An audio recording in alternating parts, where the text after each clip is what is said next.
You have your phone up here? Where's yours? In my purse. Oh. You're gonna put it here?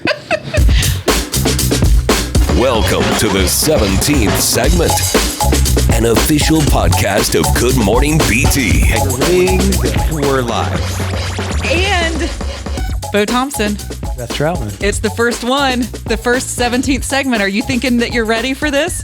Boy, that's ambitious to say that. Right? We don't know if this is going to end right, but we're going to start it somewhere. So here we go, folks. This is what we like to call the 17th segment because that's what it is. Well, there are 16 segments in our regular show. Right. And we realized that we need one more. We needed time because we often say, if you listen to Good Morning BT, which if you do, welcome to this. If you don't listen to Good Morning BT, where have you been? Where have you been? I want to say all of this. I'm not being facetious. Steve Anthony, who's one of our producers on the show, along with Bernie Bowles. Pop yourself up, Steve. Yeah, Steve, where are you? There There he he is. is. See, Steve has helped us bring this to the start line. I don't know where the finish line is going to be, but we're here at the start line for our first ever, not only audio, but video podcast. And can we show you what this is? I know you said don't lift it, but it's tucked underneath. It's tucked under. These are boxes. These are boxes. They're like letter boxes and a tablecloth. Again, since we're working with such a gigantic budget for especially furniture as a set piece, bankers' boxes covered in a tablecloth. Mm-hmm. Well, and some people are just listening to this, so let me paint the picture for you if you can't see it, because this is new for us to have both seeing and hearing, but that sounded strange. Actually, we have both been able to see and hear for most of our lives. But so when we came down here and did the test run for this was just a couple of cardboard boxes stacked on each other. And then Steve said that he managed to find a drape or something to drape over it, but one of them is empty because they had a shredding day. And so it has nothing in it. So if one of us bumps it, we may be in trouble. Yeah, we might knock it over. The whole thing will tumble. So the whole idea for this was we wanted just to give you a chance to hear the stories behind the stories, because we say on the air all the time. So if you don't listen to Good Morning BT, go listen to the full show. We always say, man, I wish you could have heard what we were talking about in the commercial breaks, or I don't even know where that went and how it went there. And we wanted to take time to actually break all of that stuff down and talk about what is happening, because we really are friends. We really do like hanging out with each other. So it's not like we come into a studio every single day and pretend. I mean, this is just. But now we've come to the basement of One Julian Price Place, and I do mean the basement. Now, Steve has spruced it up for us, but this building, I mean, there are 3-4 stories to it? I've been on the second floor maybe one time ever. And you think about that, I've worked here for going on 30 years. Wow, I've been up there more than you have, and I've only been here for 3. We all know that you're more important than me. But now we're down in the basement, and we're gonna, as long as we do this podcast, we're gonna do the video part of it too, because Steve's here with us, and we're gonna get Zoki to come down here and Bernie, and I don't even know who's gonna be on this. That's the fun part, is we sort of have a blank slate to do whatever we want. Yeah, and the main thing is we want to tell you about what is going on with Good Morning BT, what's going on in our heads, the things that you can't see because we're, on the radio. So the things that you can't see that are happening. But we recently had a show that when this happened, we both looked at each other like we're totally going to talk more 17th segment about this. We're totally going to talk about this on the 17th segment. But we recently did a show where we tried, and Bo tried so desperately to talk about family dinners. There was an article in Slate that was all about the importance of family dinners, and that it's like the best way to raise a stable, well-adjusted child is to have family dinners. Well, before you go any further, just to catch people up, I did that growing up. My family ate together almost every night, and then as an adult, my kids now and my wife and I, as they were growing up, same thing. Well, and this study suggested in this article that by generations, people do family dinners less and less. So boomers, their generation, it was like 75, 76% of those people had family dinners. And then it goes down. And of course, the study completely leaves out Gen X, which is us. But like by the time you get to Gen Z. That's why we're here, to correct the record. By the time you get to Gen Z, only something a little over 30%, I think it may be around 36% of those younger people ever had family dinners together. And so Bo, because he's so lovely, was trying to have the conversation and be very serious. Like, did he? Steve, you see what just happened there? I just became a voice. He was, trying to do a segment on the radio and just do it proper. There's Bo Thompson talking. Is that how you think I sound? No. No. This podcast is everything's out on the table. If that's how you think I go like this when I talk on the radio. Well, serious, Bo. Steve, very serious. Steve, is that how I sound? That's how Bo sounds when he talks on the radio. All right. That was a short podcast. I think I'm done. But it was serious, Bo. Well, this is good. We get it out on the table. She thinks I sound like this, so maybe I should start tomorrow talking like this and say, "Welcome to Good Morning BT. We have a new podcast. It's the 17th segment. Have you heard of it?" So Bo has, along with his very serious voice, when he's very serious, he has very serious eyebrows, and I can tell. My eyebrows are my eyebrows, but if I honestly sound like this, then I need to hang it up. But so he was trying desperately with his serious eyebrows and his seriousness to get through the study and really wanted to know, do you have family dinners? Do you actually have, and as he would tell you, mistakenly came to me first. And I said, yes, we had family dinners every single night, but my dad wasn't there. You do know by definition that when your dad's not there, that's not completing the set. It's not the full family, which then became this joke because Jim Zokey piled on and said biological didn't bother. He said, was he coming home? He was at work, and I said, well, my dad was at work, and we'd get home later and eat dinner, and he was like, yeah, your dad was at work and came home smelling of liquor and covered in glitter or something. An elderberry. So then it became a joke. Like Bo comes in, and that's the greatest thing about Bo Thompson is his stealth. He has stealth jokes. That's right. I come in and I try to right the ship. And sometimes it works, and then sometimes I just throw in the towel. He tried to I'm going to hear this voice in my head for the rest of the day. But it's only when you're serious, Bo. It's only when you're serious. But I'm serious a lot. It's just a serious Bo. But he came in with this stealth joke and said, well, Beth, because he was trying to bring the conversation back around. He's like, Beth, I had family dinners every night, and my dad was there. And then he was like, and so was yours. So then it morphed into the entire conversation about, did you have dinner with my dad? Was my dad at your house for dinner? 704-570-1110. Have you seen Beth's dad? That's what it basically comes down to. And if you were listening to the segment, which I think if you did not hear this segment, you need to go back to Monday's podcast. It was Monday, May 19th. Is that right? Monday, May 19th. And it was somewhere in the 7 o'clock hour. Was it the early 7 o'clock hour that we did so. It? Like the first part of the 7 o'clock hour. That was 7:20, Beth. 7:20. You need to go back and listen to it because it becomes just absolute chaos. We were, and these are the things that you can't see, we were crying laughing. Even serious Bo, his eyebrows went from stern to loose, and he was dying. Jim Zokey had just come back from a week and a half of vacation in Santorini, and he was laughing so hard that he was like, oh guys, I needed to work back up to this. I can't laugh this hard just fresh out of the gate. I mean, even Steve, who sits kind of over in the corner where our phones are behind this kind of half piece of glass. Yeah, somewhat shielded from the chaos. Even Steve was That's not true at all. Was wiping his eyes like this. We were all crying, laughing. Well, and here we go. This is one of the things that we probably wouldn't get to on the air, but I'll tell you.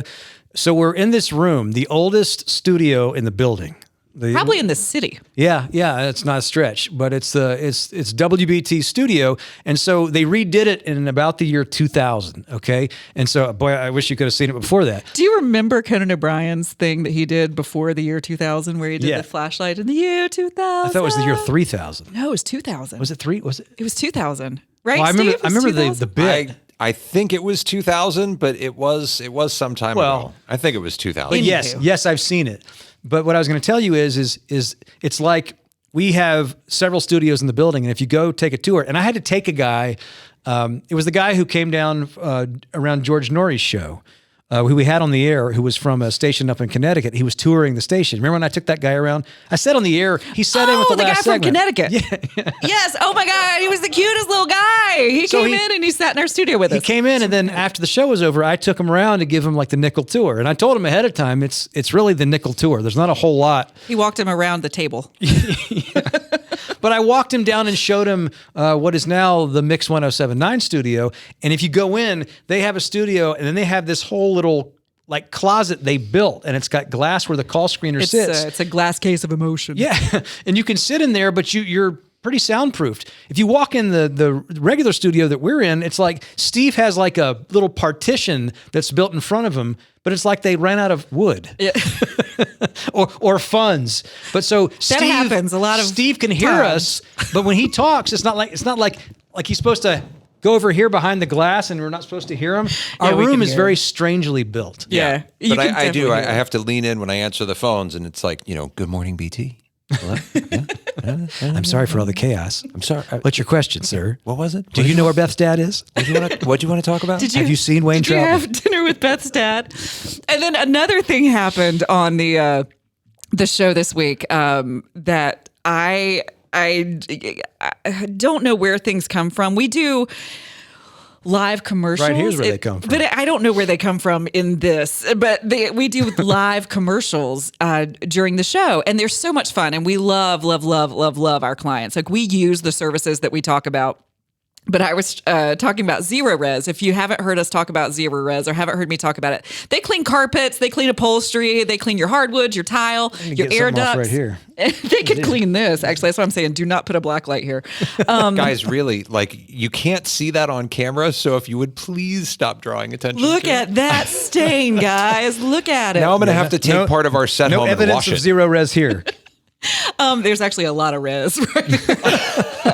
We got res and res. I don't know what it is, but I was trying to start we try to come up with, we don't have a script for these live commercials. We're really just talking from our use of the services, or from like little bullet points that people give us. And I was trying to come up with a creative way to talk about cleaning carpets. And I was thinking, if people who have kids and pets, I know that my dog's tracking mud all the time. And so I was like, if you have kids and pets or feet. And then as soon as I said it, I was like, what? Why would I say feet? Well, and we're all in fourth grade because she's trying to do a spot and she's trying to do a commercial for Zero Res. And if I make eye contact with Zoki or with Bernie or Steve over there in the cage, it's over. I mean, I really kind of have to go like this, but then when you see me go like this, that kind of sends you down that road. And they were all doing that. They're all like laid out on the desk, and I'm like, if you have feet. But not only that, we carried it throughout the morning.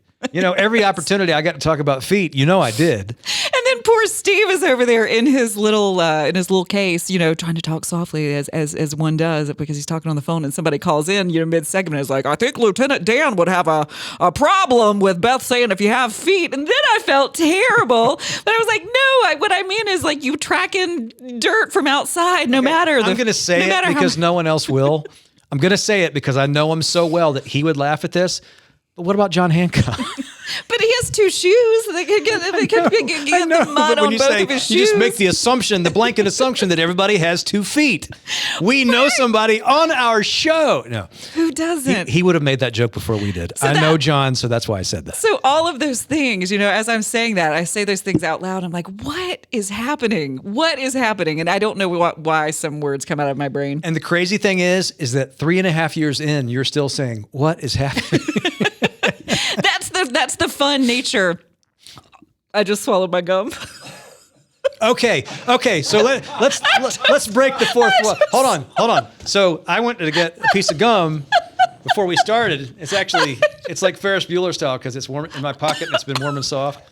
But so Beth, right before we're about to get on here, Beth, you need a glass of water. Yeah. I might need you to bring my waters right over there. Yeah, what does it say about me that I just now I'm thinking to say, are you okay? Bo's reaction is, hold on, let me tell you another story. Hold on. Are you all right? I literally just choked on my gum. Remember that first episode when it was a dual podcast? Oh, gosh, I'm so sad that this has video right now. Wow. Okay, so you're okay. You get a little gulp there? Totally fine. Good deal. Totally All right. fine, but All that's right. not going to come out of my body for 7 years. So before we get on the air or we start the podcast or whatever it's called now that we're in the basement and we're in the 17th segment, Beth says to me, you know, when I was on TV, every time I went on, I would pop a piece of gum in my mouth before I started. It was like my security blanket. So if you ever watched any of the shows that I ever did, which I'm looking at you, Dad, because he was the only one watching, I would always have a piece of gum smushed up against the roof of my mouth. It was kind of like I'm really trying to get that out of my throat here. Now look, I'm 30 seconds in and I can't, how do you do it? So I'd chew on the gum and I'd smush the gum up on the roof of my mouth. And I think that way, if I ever had guests on the show or like my co-anchor was sitting super close, which they always put us super close, then I would have fresh minty breath. I think that was probably how it started. And then it just became the thing that I was used to feeling in the roof of my mouth. So since we were doing the video aspect of this, I put that's the first time I've ever swallowed it. Did you ever take it out of your mouth and put it in the wrapper on the air? No, but I did have bloopers where I said something and I spit it. I accidentally spit it out, but I've never swallowed it. Well, it's actually very fitting that the first time this would happen would be during this and not like, sitting next to Fred Shropshire on WCNC while we're tracking weather. It was so serious. But now if you ever watched WCNC or watched me anchor and then you listened to this show, I would imagine like you probably were thinking there's no way this is the same person. There's no way this is the same person. And Bo will even tell you, and we had this conversation last week on the show. He thought that I was a super serious person when we really did thought you'd be just like me and talk like this the whole time you're on the air. He thought I was this very serious you would have person. never signed up to work with me if I talk like that all the time. No, it's just when you're trying to be serious. No, it's just your seriousness. I think we need you. We need serious Bo in order to need me to guide things when I do things like swallow my gum. I have no problem with somebody saying that I'm serious sometimes. If I sound like that when I'm serious, I got a problem. You don't. That's just me imitating you serious. Thank you for not making that be the reality that I'll see in my head. If I could give your eyebrows a voice, that's what your eyebrows would sound like. Eyebrows? When you're serious, when you have serious eyebrows, when your eyes are serious, because he has the greatest like serious face. We call it resting Bo face, and he often gets photographed when he's thinking deeply, and we'll be in a setting together. For example, News and Brews. We were at News and Brews about a month ago. Any picture that's ever been taken of me in action at an event with me, Beth could be sitting right here. So Beth does her thing, and it freezes on me, and I'm like this.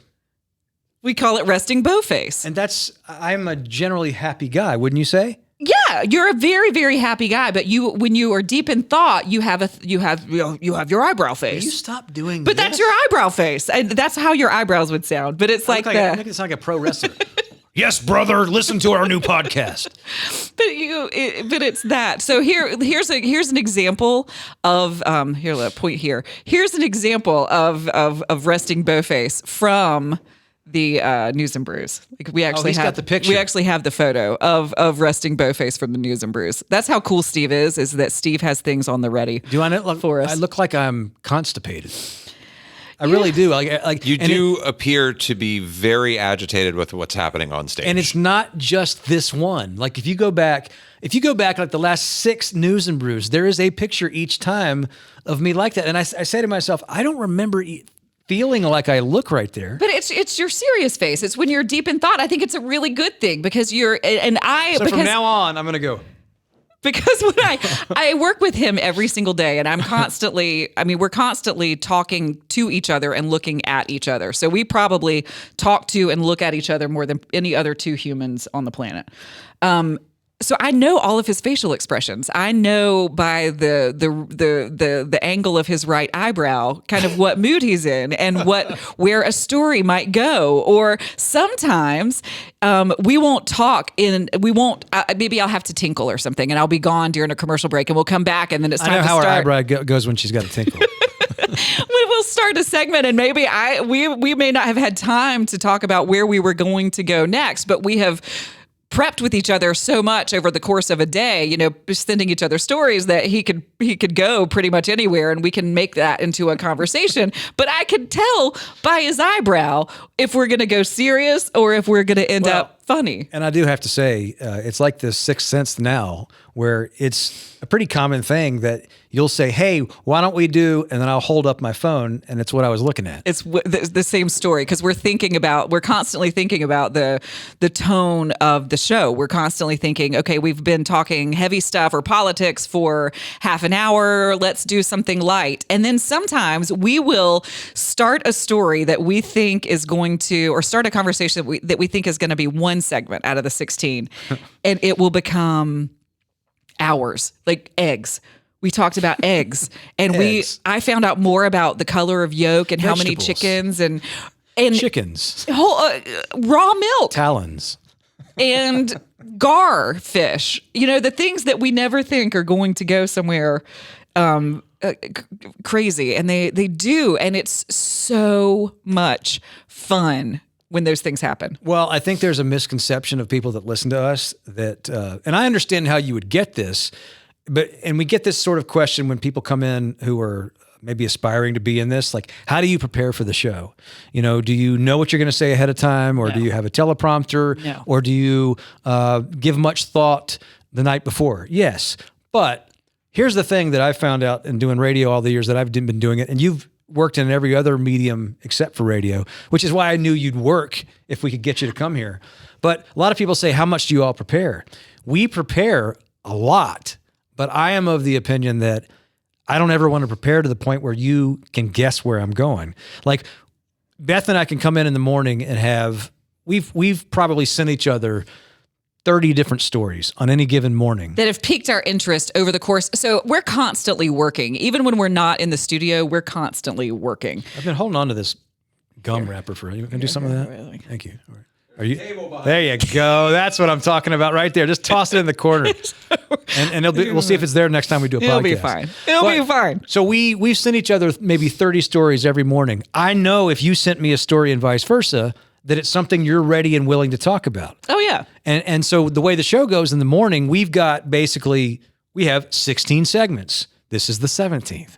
We have 16 segments that we have to fill, but we have the luxury and the trust level now to basically go down the road and not know exactly where we're going to go, but know where we can go. So if something happens, we sort of naturally fall upon it. If there's breaking news, we obviously go in a different direction. But people will say, you guys sound so loosey-goosey. You guys sound like you're having so much fun, and it's just people talking around a water cooler. That's the design. What you don't know and you don't see is how much prep's gone into being prepared to talk about 30 different things. And to me, that's what makes a radio show work. It can be spontaneous, but it also can be something that you are ready to do. It's not just something, what should we talk about? Let's Google on our phones. That's not how it works. No. But there's a controlled chaos aspect to all this. We never scripted. There's nothing ever scripted about our show. It's legitimately friends, because we all really do like each other. Friends hanging out around a table. We just happen to have microphones.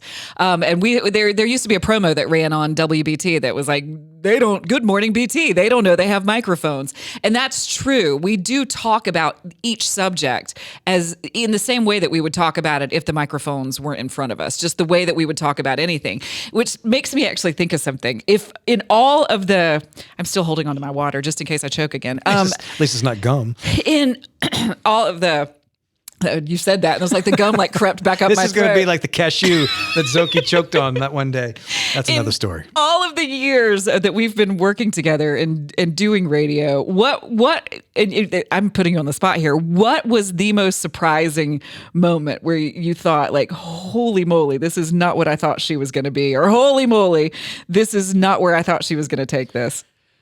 That day that I met Beth, no, I'm kidding. We don't have a teleprompter. No way. We don't have a budget for that, but we don't want one. No, we don't want one. What's the most surprised? Yeah, when you realize, oh, okay, she's not afraid to verbally vomit. I don't have a cognitive filter, which can be problematic in life and in radio. I forget to not say things sometimes, or it doesn't occur to me to not say things out loud. I think that's probably the biggest problem. Well, that happens like once a day. Like that doesn't even surprise me anymore. Like she'll say something and I'll think, "Wow, didn't know you had that one in the old holster there." It's constant. But I do remember one of the early conversations that we had where you told the story about being in the restaurant at the beach and the crab jumped out of the shell.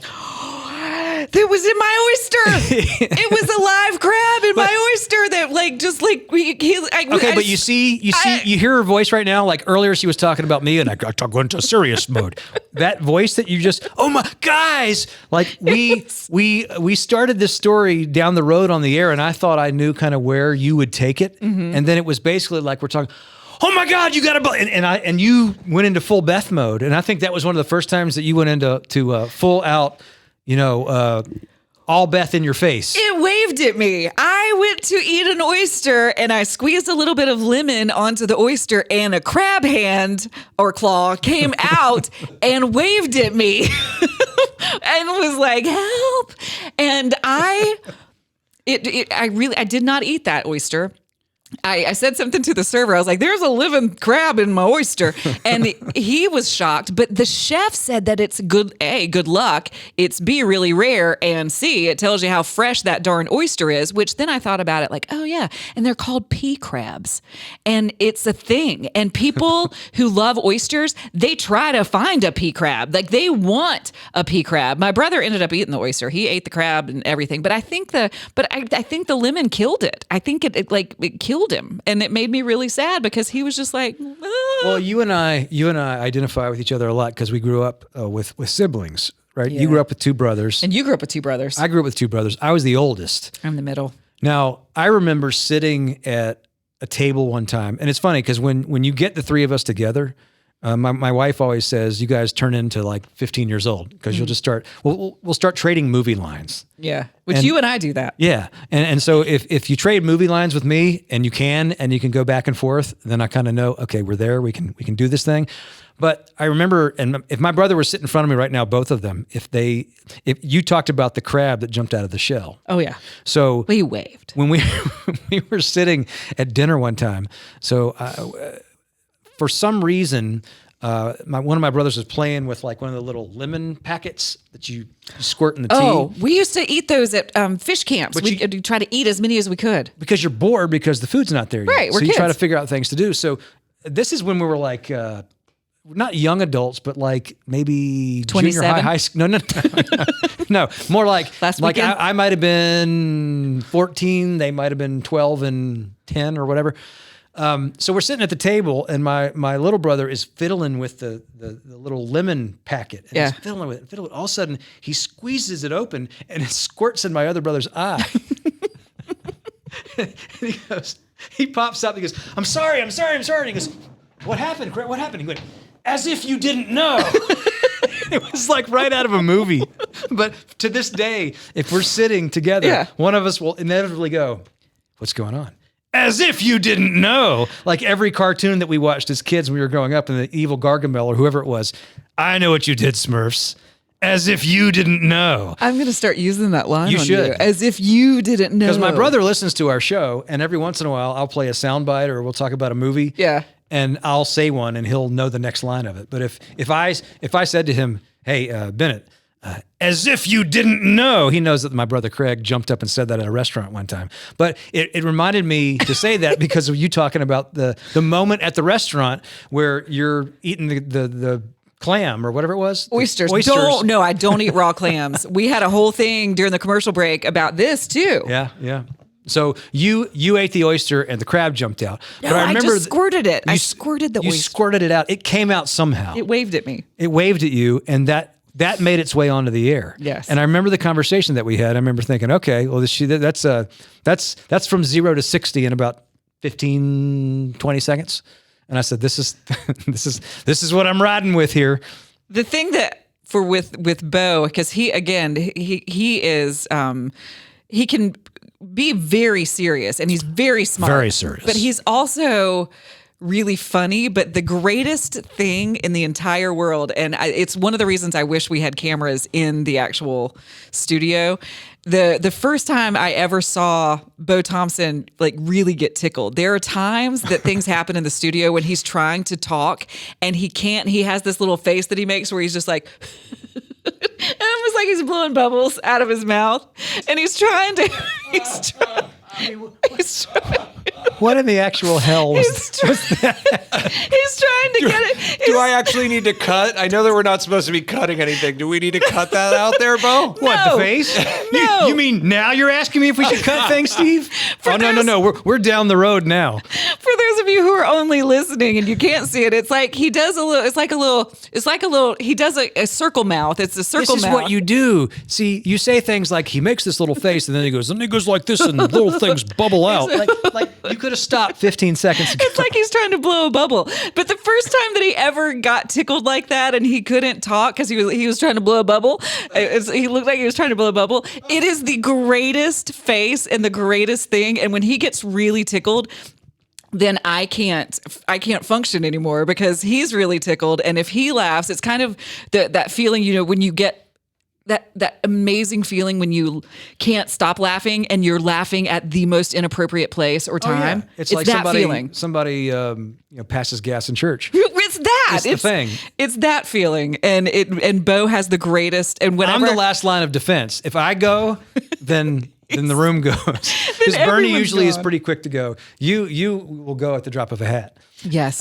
But when the whole room goes, there was one time, I've played it on the air before, about it's like 25 years ago, back when I was working with Al and Danny Fontana, and we had a guy come on who was a pollster, and we had pollsters on all the time doing politics and stuff, and we invited him on the air, and he says, "Hello." How are you? Let me analyze the poll.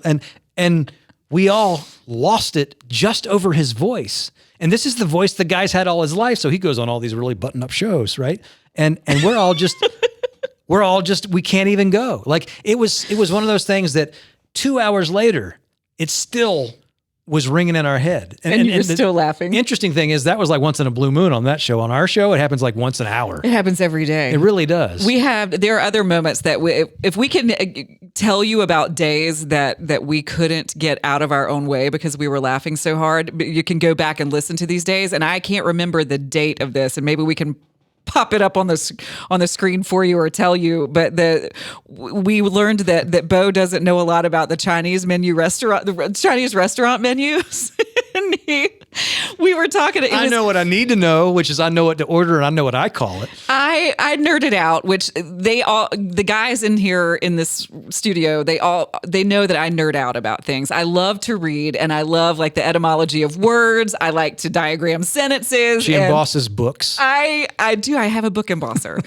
I was talking about, I found this story that I thought was fascinating about the origin of the name, the General Tso's chicken. Some people say General Tso's chicken. I say General Tso's chicken, but it was like the origin of who General Tso actually was, because he wasn't like a top general. He was like a second tier general. And I'm nerding out and on the air talking about the origin of General Tso. And Bo is looking at me like I'm a crazy person. So then I asked him if he had ever had General Tso's chicken, which he didn't even know what it was. And then so I asked him if he'd ever had Chinese food. And he said, yeah. I love to order, that broccoli dish that they serve with the beef. That's what it is. And Jim and I looked at him and we said, "You mean the beef and broccoli?" Well, wait a minute. I still to this day don't understand what's so funny about that. Because it's I said it out of order? Because it's called beef and broccoli. Like that's what it's called. What, it can't be broccoli and beef? No, because on the menu it's called beef and broccoli. It's I guess you don't see jelly and peanut butter a lot. It's on every Chinese menu. Ever, it's beef and broccoli. It's beef and broccoli. It's like the name of a famous Chinese dish is like every Chinese restaurant has it's beef and broccoli. Well, I mean, like I said, I know what to order when I go. Cute. It's adorable. It's so cute, and those are the moments that we and that Bo will make his cute funny face mouth like what is. So earlier today, again, this podcast gives us the opportunity to come back and like revisit some things and go down rabbit holes, which we've been doing for this last half hour. And so you open up the show every day with a song that you woke up to in your head. Right. If you listen to the show, you know about this, but that sort of sets the tone for our first segment every day. And then today, somehow we got to talking about Joe DiMessina, who, and I'm at the point on this show where I've been doing it so long that I have forgotten guests that we've had on the show, like altogether. Like we were trying to remember today, not who the guest was, but the guest that said this thing, because Beth basically really put off this country singer that we had on. And I didn't mean to. And we forgot who the guest was. Jim Zoki brought it up on the air. He said, who was the guest that you offended? Wasn't there like he thought it was Bonnie Raitt or Melissa all of us Etheridge. knew that it happened. Like all of us remember that Beth offended a guest one time. Well, no, I didn't even remember that it was me. I didn't know that you didn't remember it was you. I didn't remember it was me. I remembered her getting offended once you guys reminded me, but I didn't remember it was me who did it. And it's kind of like a decoder ring because, and that's part of what goes on with me during commercial breaks sometimes. If we bring up something, I keep every show we've ever done on my computer. And with a few exceptions, most everything that's happened on the radio station for the last 15 years. His computer is the size of this room. But the reason, so today you mentioned Joe DiMessina and this person that, this singer that had a few hits in 1996, and then we don't know what ever happened to her. So we had her back on the show when she was coming to Charlotte. And so during the break, I was basically going through all our archives and trying. It's kind of funny how I actually found it, because I found an old email saying, are you still going to talk to Joe DiMessina? And we were said, yes, such and such morning. So I found it and brought it back up. But then we realized, like, you really really offended her. And I didn't. It was like Beth had a grudge against Joe DiMessina. And I don't at all, because I promise I'm the most supportive, especially supportive of women person, but like my knees started to hurt. I just that's better. Sorry. I just couldn't. We were playing her new single that I guess she released in 2023, and I heard it, and it reminded me of the Heads Carolina Tails California song from 1996. It reminded her of one-hit wonder Joe DiMessina. And so when Bo plays the song and we start the interview, and I was like, Jody, you still sound so amazing, and my use of the word "still." Really got her. How is this possible? Really got to her that I said, you still sound amazing. What are the odds of you still being able to speak sentences? But it had been, almost 30 years since we had heard from her, but it was the use of the word "still." And when I heard it back and realized that I was the one who offended her and realized what it was, because I get it. I mean, if somebody was like, Beth, you still look great. Although I think I'd be okay with that. Because the woman was 50. I mean, she was somebody 52. may watch this and may watch this and say, hey, you still have it, Beth. I don't know about the guy who talks like this next to you. I'm still learning, by the way, how often to change. It's like, we're in Beth's native land here. Well, I'm trying to not be See how native. marvelous it is? Beth's native basement. This is what my life was before Good Morning BT. Just hung out in a basement. I definitely didn't want it to feel like TV. So I just decided to sit comfortably. Well, you sit the two of us next to each other, and it's not going to feel like any traditional medium. But that's kind of the point, right? Yes. And there was one other thing that happened this week that we said we wanted to talk about. And now I can't. This is the part of the podcast where we try to remember what we were going to talk about. Where we try to remember what happened inside of the studio, where something really funny happened, and we wanted to make sure that we talked about it. Guess you'll have to tune in next week for that one. Whatevs. Sweet. As we break it down. But this is what the 17th segment is going to be. It'll be different every single week based on the stories. Oh, it was the potato chip. It was the potato chip story. Or you spit it on your friend. No, my friend spit it on me. Oh, that's right. My friend spit it on me. Well, no, but when I say you spit it on your friend spit it on you, and then you took it to the finish line. I will finish that story. That was what it was. We had, I worked with an editor. That's the TV conversation made me think of it. When I used to do this show called Right This Minute, I worked with this editor named Brad. I loved him. So smart, brilliantly talented. He works in Hollywood now on like all of the big Marvel movies. But he was fresh out of film school. And one of the first times that we interacted with each other as the host of the show, and he was the editor, he was eating a bag of Lay's potato chips. And I want desperately to make make everyone feel comfortable, and I want everybody to feel welcome. I don't want people to feel embarrassed or weird. And he's eating this bag of Lay's potato chips and talking to me, and he spit out because sometimes you spit food accidentally. He spit out a piece of Lay's potato chip, chewed out of his mouth, and it landed right here on my lip, just right on my lower lip. And I didn't want him to feel embarrassed about it or weird about it, so I ate it. I just ate it right off my lip. Now, for 99 out of 100 people that I've met in my life, that would be an unusual thing. But when you told that story last week, I was like, it's the most Beth thing I've ever heard. Am I wrong? I mean, anybody who listens to the show, that's right on cue for you, which is what makes you who you are. But it was when we talked about that story, that was one of the days that Bo fell out and was laughing really hard during the commercial break and kind of laid back in his chair doing his bubble face. And that those moments make me incredibly joyful because it didn't occur to me not to tell that story. And then as soon as I said it, everybody, Bernie was gagging behind his microphone. I didn't realize we do a breakfast show. So I was like, oh, did I just make everybody completely sick? But to Brad's credit, he still, we know when we chat, cause we're still friends. He will talk about that story that he knew that we were going to be friends because I ate his chewed up potato chip that he spit on my lip. Well, we thought it would be fun to do this first and foremost. Yes. To bring it to a new location, to add, this very expensive studio to the mix. Yes, high budget. Used to be a lot of things that have now been shredded in this box, so it's a little unsteady. Watch out. You're going to knock over this lovely lamp that's not plugged in. But we're going to do this. We're going to shoot for doing this once a week. We want to keep it sort of unpredictable like the show is. So we don't know, but the most important thing is that you subscribe. And that way, every time we do one of these, it'll automatically come to your inbox or come to your phone or your smart device, and we'll evolve it over time. But the whole point is nothing is off limits, right? Right. And you know what? If anything is off limits during the regular show. Exactly. We'll always take questions. And if there are segments or things you hear on Good Morning BT, and definitely go back and listen to those because they're created into a podcast form every single day as well. And if there are segments that you hear and you think, what was happening when that happened? Tell us what those segments are, and we will, to the best of our ability, tell you the behind the scenes of how that came to be, how the story came to be, what was going on in between. Because there are so many things that happen,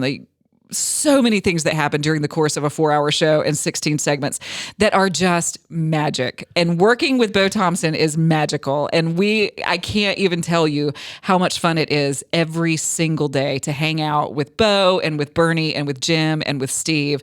And we're just this tight little group in that tiny little room. And it wouldn't work if we weren't all really enjoying the time that we spend together. She's going to say, if we all weren't really odd. Well, now that's listen, true too. I just thought of something, but I don't know if you're going to follow. I don't know if you're going to follow where I'm going. I'll follow. Because you are Mrs. Sports.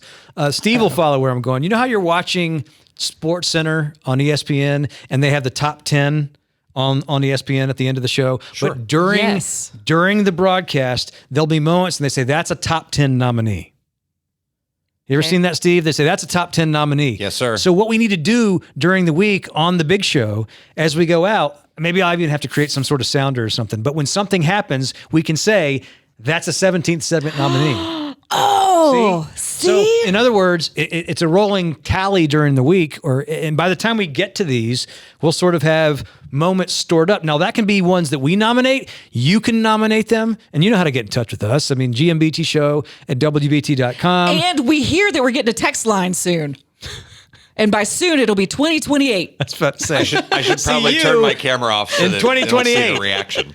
But if we do get that someday, then you can tell us that way too. But throughout the week, because I know there are going to be things that I automatically flag for the 17th segment. And it's kind of like the 19th hole, like when you're playing golf. The 17th segment is that place that we go when we have to talk about things that we can't talk about in regular Fight Club. We're not drinking.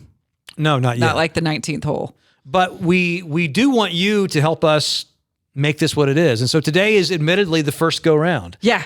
And we hope that it was interesting enough that you stuck around this entire time, because it's just us continuing to be us for a little longer. That's how I did it, right? Like this? No, serious, Bo. Listen to us, because we're serious. We're serious. We're serious journalists. Serious fun, as we That's like to actually say. very true. So that'll wrap it. Have you got anything else? No, I'm sure I'll think of something else. And if so, we'll come back to it. And like Next 17th segment. No. Let me out of here. Yes, let's go. Give me more gum. Oh, he just left me here. Bye. Listen to Good Morning BT with Bo Thompson and Beth Troutman. Live, weekdays 6 to 10 on News Talk 1110 and 99.3 WBT.